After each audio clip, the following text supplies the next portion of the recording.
Hello students, हमारा आज का टॉपिक है मेथड्स ऑफ मेटल कोटिंग। यानी मेटल कोटिंग को हम कैसे कर सकते हैं किसी भी अदर मेटल के सरफेस के ऊपर। तो इसमें मेथड्स ऑफ मेटल कोटिंग में जो पहला मेथड है वो है हॉट डिपिंग।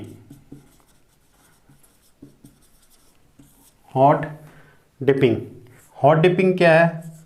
हॉट डिपिंग है applying of low melting point metal over high melting point metals, है ना। किसका करना है? अप्लाइंग करनी है, अप्लाइंग ऑफ कोटिंग करनी है लो मेल्टिंग पॉइंट मटेरियल की या लो मेल्टिंग पॉइंट मेटल की over high melting point metal के ऊपर। तो इसमें हम करते क्या हैं, जैसे मान लीजिए हाई मेल्टिंग पॉइंट, जो हाई मेल्टिंग पॉइंट मेटल हैं जैसे कॉपर हो गया, आयरन हो गया, इनके ऊपर हम जो लो मेल्टिंग पॉइंट होते हैं जैसे मान लीजिए टिन हो गया, है ना, एल्यूमिनियम हो गया और जिंक हो गया, इनकी अगर हम कोटिंग कर दें, ये जो मेटल हैं ये क्या है? लो मेल्टिंग पॉइंट है, लो मेल्टिंग पॉइंट मेटल है। इनकी हम क्या करते हैं, इनका हम क्या करेंगे, एक सॉल्यूशन तैयार करेंगे, ओके। और कुछ सफिशिएंट टाइम लेके मैं इनका सॉल्यूशन तैयार करके हम क्या करेंगे, जो ये मेटल है इन मेटल को हम क्या करेंगे, डिप करेंगे इनके अंदर। ये जो हाई मेल्टिंग पॉइंट आयरन और कॉपर हैं, ये जो भी इस तरह के जो मेटल हैं उनके सरफेस को हम क्या करेंगे, सीधे डिप करेंगे, डुबो देंगे। किस में डुबो देंगे? इनके सॉल्यूशन में, है ना। स्टेनस, एल्यूमिनियम या जिंक जो लो मेल्टिंग पॉइंट मेटल है उन पर हम क्या करेंगे, डिपिंग करेंगे। कुछ सफिशिएंट टाइम तक उसमें हम रखेंगे, उसके बाद हम उनको निकाल देंगे। निकालने के बाद हम उसके ऊपर एक एडहेरिंग फिल्म जो है डिपॉजिट हो जाएगी। और उसके बाद हम जो है, जब वो मेटल जो है, मान लीजिए मेटल तैयार हो गया हमारे पास, मेटल सीट, तो आपने इसके ऊपर जो है डिपिंग करके इसके ऊपर एक यूनिफॉर्म लेयर जो है वो डिपॉजिट हो गई, एडहेर हो गई है। तो उसके बाद आपने करना क्या है कि इसके ऊपर अमोनियम क्लोराइड NH4Cl और ZnCl2, इससे जो है इसको क्लीन करना है ना। इसके सॉल्यूशन से जो है इसको पूरी तरह क्लीन करना है ताकि जो इसके ऊपर ऑक्साइड फिल्म है वो न जमे और बाकी जो इसमें जो इम्प्योरिटी रह गई है उसको रिमूव कर। प्लेटिंग, दूसरा जो मेथड है वो है इलेक्ट्रोप्लेटिंग। तो इलेक्ट्रोप्लेटिंग क्या है? It is process of depositing superior metal over inferior metal by the electric current. Electroplating क्या है? Process of depositing superior metal over inferior metal surface, है ना। जो सुपीरियर मेटल हैं उनको इन्फीरियर मेटल के ऊपर जो है डिपॉजिट करना by the help of electric current. Electric current की हेल्प से अगर हम क्या करेंगे, जो इन्फीरियर मेटल है, मतलब जो इन्फीरियर मेटल कौन होगा या सुपीरियर मेटल कौन होगा भाई, जो इजीली, जो इन्फीरियर होगा जो इजीली जो है डिपॉजिट हो जाएगा, सुपीरियर होगा जो डिपॉजिट नहीं होगा किसी के ऊपर, है ना। तो सुपीरियर मेटल वो है जिसके ऊपर डिपॉजिट होना है और इन्फीरियर वो है जिसको होना है डिपॉजिट, है ना। तो process of depositing superior metal over inferior metal by the electric current is called electroplating, that is called electroplating. तो ऑब्जेक्टिव क्या है इलेक्ट्रोप्लेटिंग करने के? पहले हम ये देख लेते हैं ऑब्जेक्टिव क्या है, उद्देश्य क्या है। ऑब्जेक्टिव ये है कि सबसे पहले for the purpose of decoration. अगर हम डेकोरेशन की बात करें तो डेकोरेशन में जो जो चीप ज्वेलरी होती है, चीप ज्वेलरी होती है, सस्ती जो ज्वेलरी होती है, तो उस ज्वेलरी के ऊपर हम क्या करते हैं, मान लीजिए AU यानी गोल्ड और सिल्वर की जो है क्या करी होती है, उसके ऊपर प्लेटिंग की होती है, मतलब उसके ऊपर सरफेस के ऊपर जो है एक जो है पॉलिश लगाई होती है। तो पॉलिश वो हाथ से नहीं लगती, इलेक्ट्रिक करंट से लगती है, मशीन से लगती है ना। तो वो क्या है, डेकोरेशन के पर्पज़ से इलेक्ट्रोप्लेटिंग की जाती है। कुछ आर्टिकल्स हैं, कुछ खिलौने हैं, उनके ऊपर इलेक्ट्रोप्लेटिंग की जाती है ताकि वो बहुत ही अट्रैक्टिव दिखें, है ना। और कुछ जो ज्वेलरी है जैसे बाज़ारों में मिलती है, जो कुछ टेम्पररी टाइम के लिए यूज़ की जाती है ना, उनके ऊपर मान लीजिए किसी ज्वेलरी के ऊपर जो है गोल्ड की इलेक्ट्रोप्लेटिंग कर दी, तो गोल्ड की इलेक्ट्रोप्लेटिंग करने से क्या होगा, वो बहुत ही अट्रैक्टिव दिखेगा, सोने जैसे दिखेगा। तो वो कुछ समय के लिए जो है आप उसे पहन सकते हैं दिखाने के लिए, है ना। तो ये एक पर्पज़ है डेकोरेशन के लिए। दूसरा पर्पज़ है प्रिजर्वेशन के लिए। प्रिजर्वेशन, अब प्रिजर्वेशन क्या है, जैसे मान लीजिए आयरन के आपको जो है प्रिजर्व करना है, ऐसे मतलब रोकना है, प्रिजर्व मतलब सुरक्षा करनी है। तो आयरन की सुरक्षा करने के लिए इसके ऊपर मान लीजिए आपने जिंक की कोटिंग कर दी, निकल की कोटिंग कर दी या क्रोमियम की कोटिंग कर दी, है ना। तो ये कोटिंग क्या है, इस कोटिंग से क्या होगा, आयरन जो है वो प्रिजर्व रहेगा। तो इसका फर्दर जो है कोरोजन नहीं होगा, अट्रैक्टिव भी दिखेगा, अच्छा दिखेगा। तो यही इसका पर्पज़ है। तीसरा जो पर्पज़ है, मान लीजिए कहीं पर जो है ये क्या, तो रिपेयर्स के लिए भी, फॉर रिपेयर्स के लिए भी आप इलेक्ट्रोप्लेटिंग का यूज किया कर सकते हैं। मान लीजिए ये दो मेटल हैं, ये बीच से टूट गए, आप यहाँ पर इनके बीच में जो क्रैक आ रखा है उस क्रैक को भरने के लिए आप इलेक्ट्रोप्लेटिंग कर सकते हैं। इलेक्ट्रोप्लेटिंग से यहाँ पर ये जमा हो जाएगा इसके ऊपर मेटल, और ये आपस में जुड़ जाएंगे बढ़िया से, है ना। तो इससे क्या होगा, ये बिल्कुल वैसे ही दिखेगा जैसा ये कभी क्रैक हुआ ही नहीं होगा, है ना। तो ये इसके ऑब्जेक्टिव है, यही इसके पर्पज़ हैं। ले सकते हैं जिसमें आप इलेक्ट्रोलाइट,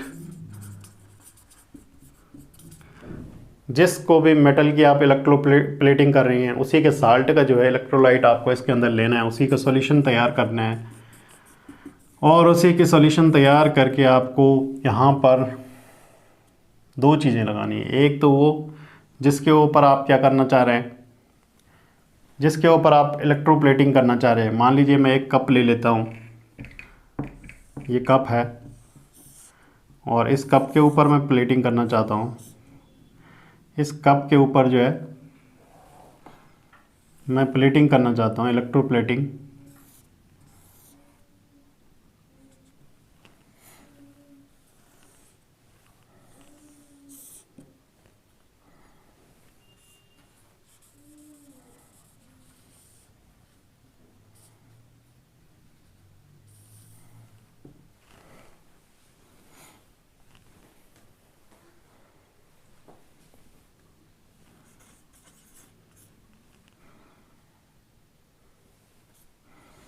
तो एक कंटेनर है, इस कंटेनर में मैंने एक कप लिया हुआ है जिसके ऊपर मुझे इलेक्ट्रोप्लेटिंग करनी है, उसको बहुत सुंदर बनाना है।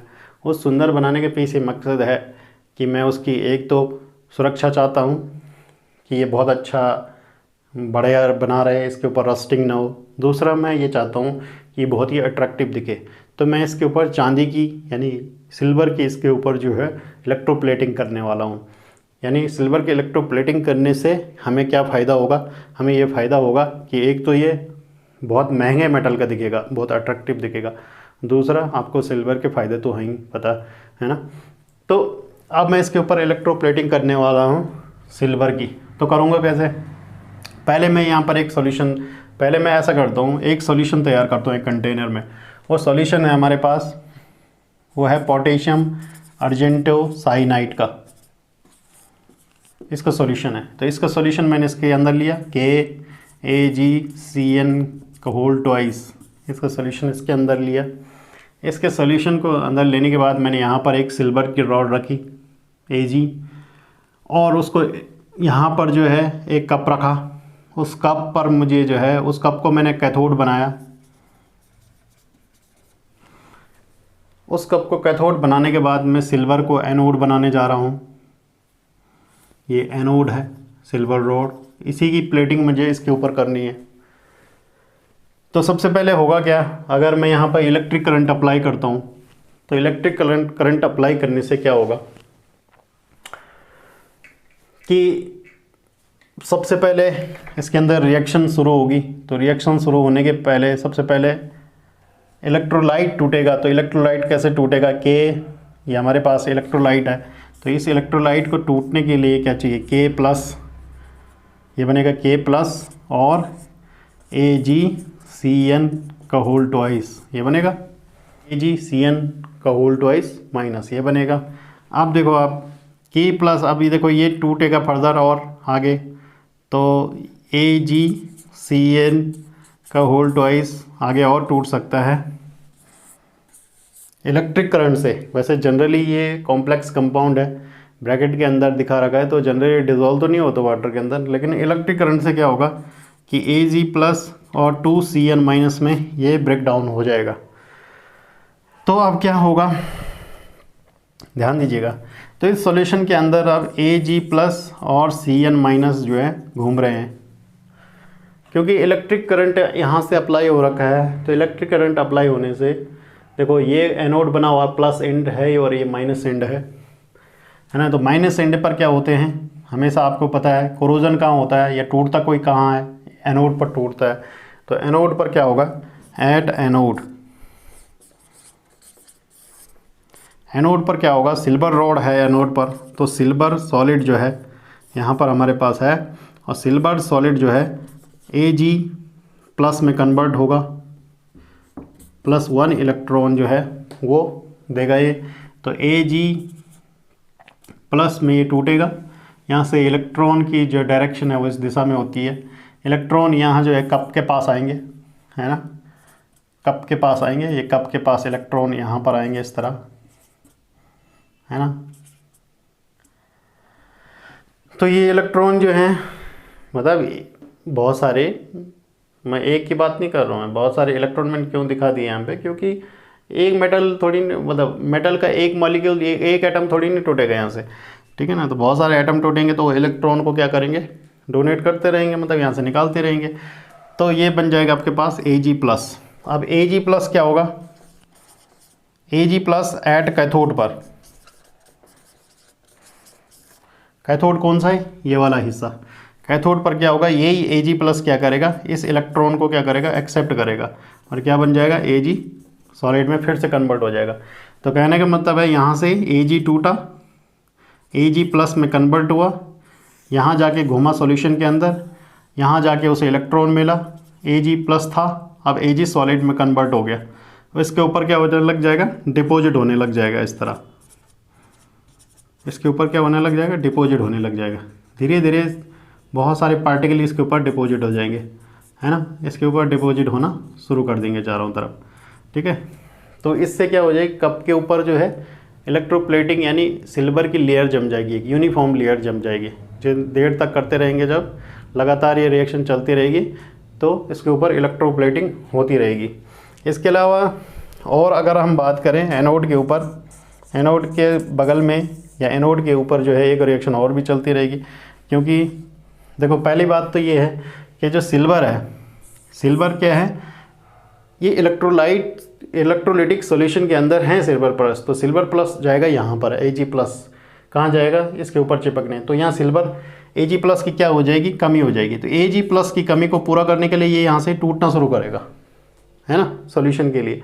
तो Ag प्लस जैसे यहाँ कम हो जाएगा, न्यूट्रल सॉल्यूशन से कम हो जाएगा, तो उस कमी को पूरा करने के लिए Ag क्या होगा, यहाँ से टूटना शुरू कर देगा छोटे छोटे, तो उस सॉल्यूशन की न्यूट्रलिटी को बरकरार रखेगा। फिर वो अगला Ag यहाँ चिपक जाएगा, फिर अगला Ag यहाँ से टूटेगा। तो ये रिएक्शन तो चलती रहेगी, लेकिन साथ में Ag प्लस, देखो Ag प्लस और क्या काम करेगा, क्योंकि इसके अंदर क्या है, Cn माइनस आयन भी है, तो ये न्यूट्रल सॉल्यूशन बनाता रहेगा। मतलब पहले कि Ag यहाँ से टूटेगा, सॉल्यूशन के अंदर आएगा, यहाँ साइनाइड माइनस आयन है, तो ए साइनाइड माइनस आयन से रिएक्शन करेगा तो AgCN बनाएगा, है ना। AgCN जो है अगले साइनाइड से रिएक्शन करेगा, क्योंकि दो साइनाइड है यहाँ, दो साइनाइड है, दो एक्स्ट्रा मॉलिक्यूल है, एक्स्ट्रा एटम है, सॉरी एक्स्ट्रा आयन है। तो एक्स्ट्रा आयन करके ये रिएक्शन करेगा इससे, तो ये बन जाएगा AgCN माइनस AgCN का होल ट्वाइस।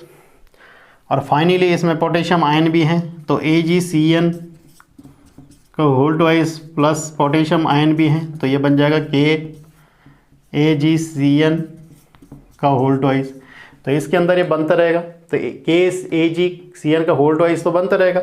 और फिर ये रिएक्शन कहाँ से शुरू होगा, फिर ये KAgCN का होल ट्वाइस जो है फिर से कहाँ आएगा, यहाँ आएगा, मतलब फिर ये टूटता रहेगा, K प्लस इसमें बदल हो जाएगा, K प्लस फिर AgCN का होल ट्वाइस किस में कन्वर्ट होगा, Ag प्लस, और 2CN माइनस में कन्वर्ट होगा, और यही Ag फिर यहाँ चिपक जाएगा। तो ये रिएक्शन जो है इस तरह चलती रहेगी, है ना। तो इलेक्ट्रोप्लेटिंग जो है इसके ऊपर होती रहेगी, इसके ऊपर जो है ये लेयर जमती रहेगी, लेयर जमती रहेगी, तो ये कप जो है बहुत सुंदर बन जाएगा, है ना भाई। ये कप जो है बहुत सुंदर बन जाएगा, इसके ऊपर चांदी की परत जम गई है, बहुत अच्छा। अब आप इसे गिफ्ट दे सकते हैं किसी को, है ना। आप जो है आप इसका यूज कहाँ कर सकते हैं, किसी को गिफ्ट देने के लिए कर सकते हैं, तो करिए ऐसा काम। अगला जो टॉपिक है मेटल क्लेडिंग। तो मेटल क्लेडिंग क्या होता है, क्लेडिंग का मतलब होता है कि हमें एक आवरण एक लेयर बिछानी है ना। एक मेटल के चारों ओर जो है एक लेयर मतलब परत जमानी है उसके चारों तरफ। तो करना क्या है इसके लिए करते क्या, हम रोलर लेते हैं, है ना। एक मशीन होती है जिसमें रोलर लगे होते हैं, तो रोलर के अंदर हम क्या करते हैं, इसको प्रेशराइज करते हैं, है ना। तो जिस मेटल की क्लेडिंग करनी है उसको हम हीटिंग सेक्शन में भेजते हैं, और बेस मेटल को हम भेजते हैं क्लीनिंग सेक्शन में सबसे पहले। मतलब बेस मेटल कौन है, जिस पर क्या होनी है कोटिंग होनी है। बेस मेटल जिस पर कोटिंग होनी है, तो कोटिंग होनी है उसको हम सबसे पहले कहाँ भेजते हैं, क्लीनिंग सेक्शन में भेजते हैं। यहाँ पर उसकी क्लीनिंग होती है साफ, तभी तो उसके ऊपर लेयर जमेगी। पहले जब आप उसकी बिल्कुल साफ कर देंगे, पूरी आउटर लेयर जो है एकदम साफ कर देंगे, उसके ऊपर किसी प्रकार के डस्ट ग्रीस पार्टिकल ना हो। अगर ऐसे पार्टिकल होंगे तो उसके ऊपर एडहेरिंग लेयर जो है वो ज़्यादा लॉन्ग टाइम तक जो है डिपॉजिट नहीं रहेगी। तो क्लीनिंग सेक्शन में भेजते हैं। क्लीनिंग सेक्शन में भेजने के बाद जो है अगला जो सेक्शन होता है वो हीटिंग सेक्शन होता है। तो हीटिंग सेक्शन में क्या होता है, बेस मेटल के साथ साथ जिस क्लेडिंग मेटल यानी जिसके आपको लेयर चढ़ानी है वो भी इसके अंदर हीटिंग में जाता है। हीटिंग करने के बाद दोनों जो है रोलर में डालते हैं। ये क्या है, रोलर, है ना। तो रोलर के अंदर ये अपर है आपके पास और ये लोअर है। तो दो आपके पास जो है इसमें रोलर लगे होते हैं, उनके बीच में से इतना प्रेशराइज किया जाता है कि जो दो मेटल हैं, ये जो टू मेटल हैं, इनके क्या होती है आपस में इंटर मॉलिक्यूलर बॉन्डिंग हो जाती है। इंटर मॉलिक्यूलर बॉन्डिंग हो जाती है। तो अपर लोअर रोलर और नीचे लोअर रोलर, इन दोनों के बीच में जब आप पास कराते हैं क्लेडिंग मेटल और बेस मेटल को, तो उससे पहले आपको क्लीनिंग सेक्शन और हीटिंग सेक्शन के अंदर इसे अलग अलग सेक्शन के अंदर इसे पास कराना होगा। हीटिंग सेक्शन के अंदर जब ये इसका बहुत हाई टेम्परेचर बढ़ेगा तब जाके ही ये रोलर के नीचे इसके इंटरमॉलिक्यूलर बॉन्डिंग होगी। तो इंटरमॉलिक्यूलर बॉन्डिंग होती है, उसके बाद जो है इसे कूलिंग बॉक्स में भेजते हैं। कूलिंग बॉक्स के बाद इसे बाहर निकालते हैं, टेकअप करते हैं, और इस तरह जो है उसके में एक लेयर जम जाती है। किस में, मेटल के ऊपर, बेस मेटल के ऊपर। तो बेस मेटल के ऊपर जब लेयर जम जाती है तो वो बहुत प्रोटेक्टिव लेयर का काम करती है। मेटल स्प्रेइंग जो मेथड है वो है मेटल स्प्रेइंग। मेटल स्प्रेइंग क्या हुआ कि आपको एक मेटल की स्प्रे करके दूसरे मेटल के ऊपर जो है कोटिंग करनी है। और ये जो टेक्निक है ये आजकल इंडस्ट्री में बहुत ज़्यादा की जाती है, यही यूज होती है, मतलब this is widely used now अडेज। और मेटल स्प्रेइंग कैसे होती है? दो फॉर्म में होती है, या तो वायर गन फॉर्म में होती है या पाउडर फॉर्म में होती है, दो फॉर्म में होती है। तो इसमें क्या होता है, देखो ये है एक नोज़ल या नोज़ल मतलब एक गन है ये, है ना, जिससे स्प्रे की जाती है। मतलब एक मशीन होगी पीछे लगी हुई और एक गन है। तो इस गन के अंदर होता क्या है कि यहाँ पर जो है सेक्शन होते हैं अलग अलग। तो यहाँ पर पहले सेक्शन में कंप्रेस्ड एयर होती है, मतलब एक प्रेशराइज एयर होती है जिससे जो स्प्रे है वो बहुत स्पीड से आगे चले। उसके बाद यहाँ पर हम क्या करते हैं, ऑक्सीजन और फ्यूल लेते हैं। दूसरा सेक्शन होता है ऑक्सीजन और फ्यूल। और फ्यूल इसमें होता क्या है, वो होता है एसिटिलीन गैस, है ना। तो एसिटिलीन गैस जो है, उसके बाद एक वायर, ये वायर है, वायर सेक्शन होता है, ये वायर है मान लीजिए, ठीक है, ये वायर है जिसको आपने जो है जिसकी कोटिंग करनी, तो वायर इस तरह इसमें अंदर डाल देनी है। तो अंदर डालने के बाद क्या होगा, सेम यहाँ पर भी अलग अलग, ये भी कंप्रेस सेक्शन है, कंप्रेस सेक्शन बंद O2 प्लस फ्यूल। तो यहाँ पर जो कंप्रेस एयर होगी वो बहुत तेज़ी से आएगी, ऑक्सीजन और फ्यूल यहाँ पर जलेगा और यहाँ पर मेल्ट होगा मेटल, और मेल्ट होने के बाद जो तेज़ी से इस पर स्प्रे होगा, तेज़ी से इस पर स्प्रे होगा। ये मान लीजिए क्या है, बेस मेटल है जिस पर स्प्रे होना है। तो compress air O2 plus fuel, है ना, O2 plus fuel compress air, और यहाँ पर जो है ये वायर है ना, वायर गन है ये, मतलब ये वायर है केवल, ये पूरा जो है वायर गन है। तो ये वायर जो है इनकी प्रेजेंस में, कंप्रेस एयर और O2 और फ्यूल की प्रेजेंस में जो यहाँ पर मेल्ट होता है और तेज़ी से दूसरे मेटल यानी बेस मेटल के ऊपर स्प्रे होता है। तो वायर फॉर्म तो ये हुआ। अगर पाउडर फॉर्म है तो सबसे पहले हम क्या करेंगे, किसी भी मेटल का पाउडर फॉर्म लेंगे, और पाउडर फॉर्म लेके बिल्कुल सेम यहाँ पर भी क्या होगा, दूसरे सेक्शन में, पहले सेक्शन में कंप्रेस्ड एयर, है ना, O2 प्लस फ्यूल। अच्छा O2 नहीं लेंगे यहाँ पे लेंगे कैरियर गैस, है ना, कैरियर गैस। और यहाँ पर ये जो है यहाँ पर डाल देंगे इसमें पाउडर।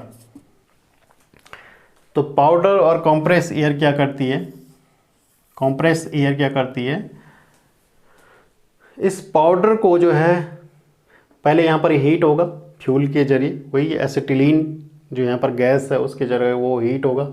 हीट होने के बाद वो जो है पाउडर फॉर्म में पहले से है, तो एक कैरियर गैस का इस्तेमाल यहाँ पर किया जाता है। कैरियर गैस यहाँ पर जो होती है वो N2 या ऑर्गन होती है, मतलब इनर्ट गैस होती है जो रिएक्शन ना करे इससे, ऐसे नहीं कि कुछ और चीज़ बना दे, तो फ़ायदा क्या रहा फिर, है ना, इसके ऊपर स्प्रे करने का। तो फिर इसके ऊपर क्या हो जाएगा, तेज़ी से स्प्रे हो जाएगा शुरू से, है ना, कंप्रेस एयर और फ्यूल और कैरियर गैस और पाउडर। तो इसके ऊपर मेटल के ऊपर क्या करना है, इसे तेज़ी से स्प्रे करना है। तो दो तरीके हैं स्प्रे करने के, एक तो आपके पास मेटल स्प्रे करने का वायर गन मेथड, दूसरा है पाउडर फॉर्म मेथड, है ना। तो दो तरीके से इसके ऊपर जो है स्प्रे। तो अगला जो मेथड है वो सीमेंटेशन है। तो सीमेंटेशन में हम करते हैं क्या, कि मान लीजिए आपने किसी भी मेटल के ऊपर जो है एक दूसरी कोटिंग करनी है, तो दूसरी कोटिंग करके, मान लीजिए ये कुछ रॉड्स हैं, इनके ऊपर आप जो है कोटिंग करने जा रहे हैं। तो कोटिंग करने के लिए आपको करना क्या है, इसके ऊपर सबसे पहले जिस भी मेटल की कोटिंग करने जा रहे हैं, मान लीजिए आपने एल्यूमिनियम प्लस या क्रोमियम जिसकी भी कोटिंग करना जा रहे हैं, इसके ऊपर टिन है इसकी कोटिंग, तो इसका क्या करेंगे, आप पाउडर ले लेंगे।